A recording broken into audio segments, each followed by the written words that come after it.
She came, it seems, from some time-warp alley in the hills just above Chuckwalla Valley.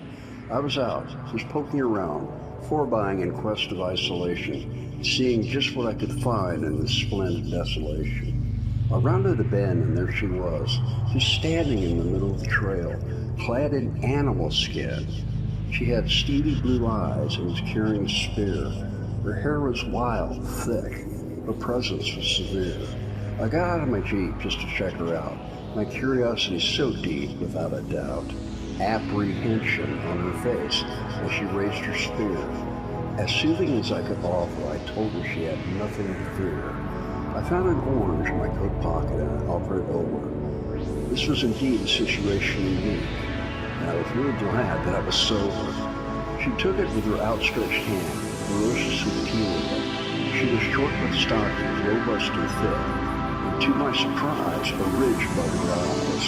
Her skull was elongated and bigger than mine. Her looks were almost frightening in its raw primitive, but yet she was somehow beautiful. She was far hairier than anyone I've ever known, and had a bony brow above her eyes and nose. Her nose was indeed wide, much wider than mine. Her arms were short, but straight as her spine.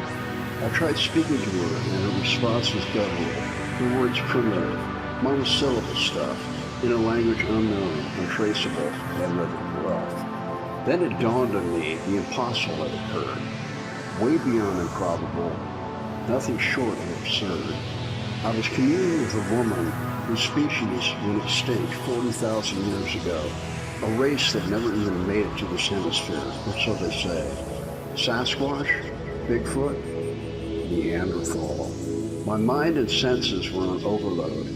I noticed right off that she had a very strong animalistic scent, musky and pheromone charged that actually got more intense as we communed. She took a long look into my eyes, her eyes blue, warm, expressive, inviting. She dropped her spirit on the ground and slowly smiled, and she seemed to glow. She said what sounded like 4 or 5 words in her very primitive language, and she reached for my hand and pulled me over to a large rock. She let go of my hand at that point and leaned over the rock, presenting her genitalia. She made a few grunts and said a word that sounded like woo-woo, and motioned me forward with her arms, my Neanderthal lover. We coupled furiously, and her moans and screams cascaded down the valley. Primitive woman, primitive love. Primitive woman makes primitive love. I remembered a couple of ravens flying over, cawing at us as they passed, as if they were blessing our union. When we were through, she crowed and cooed. Her cave talk sounded sweet. We had no way of communicating other than through reflection. For obvious reasons and selfish reasons, I knew I could never tell anybody about this. I pointed to myself slowly and said my name. Then I pointed to her. It took a few repetitions, but finally she said, "Fog," which I repeated, "Fog."